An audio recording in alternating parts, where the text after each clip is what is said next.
Špania dolina je svojrázna banícka horská obec severne od Banskej Bystrice na rozhraní Nízkych Tatier a Veľkej Fatry.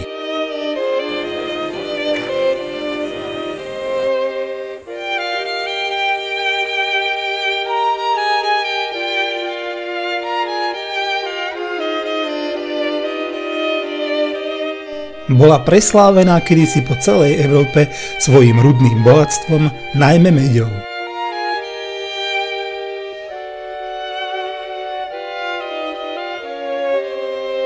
V blízkosti obce sa nachádza technická pamiatka Španodolínsky vodovod.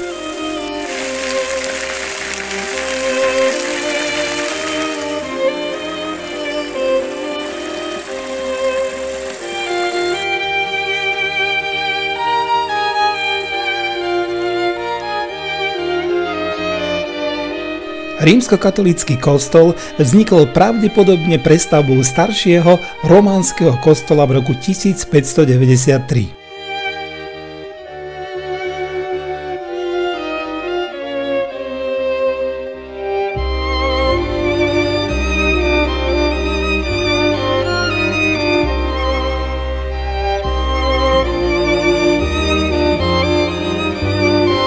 Gotická kaplnka pochádza z 15. storočia.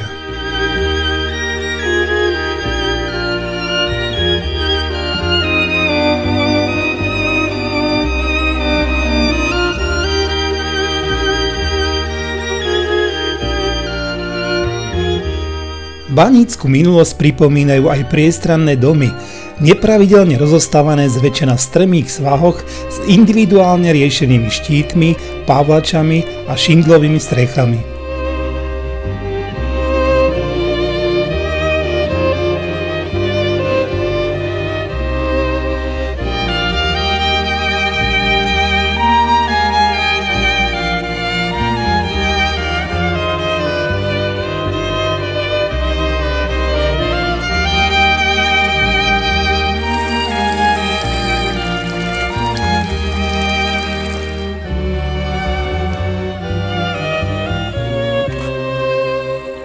Bane ukončili prevádzku v roku 1888 a po ich likvidácii obyvatelia pracovali prevažne v lesoch a v železiarniach.